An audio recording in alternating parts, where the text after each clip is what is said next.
Здесь дети с разными судьбами и целями, но у всех один диагноз – детский церебральный паралич, который сильно усложняет их жизнь. Ребятам требуется лечение на постоянной основе. Депутат Госдумы Бикхан Барахоев поручил помочь их семьям с госпитализацией в Российский реабилитационный центр детства и оказать денежную помощь на покрытие финансовых расходов во время поездки.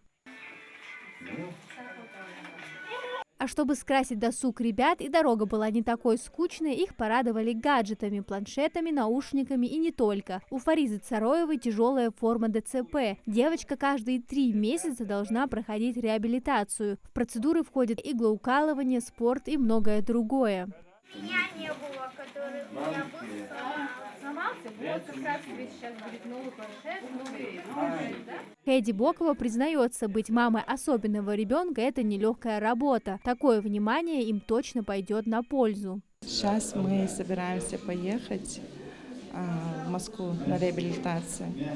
Он очень часто жалуется на боли на ногах ночью. Вот именно постоянно говорит: мама, массажист. И вот цинкулку, что дарбы тоже, по неврологии циндарбы тоже, общее состояние цинмехтюаги ушцкянкае планируем. Дарья Свалбарахова Беканае, дальше саду циндал, мяля доцин зиндял. В прошлом году дети с нашей организации поехали в этот центр, реабилитационный центр детства в Подмосковье, 70 детей. В этом году около 100 деток. Это очень большая, колоссальная помощь. И спасибо им большое.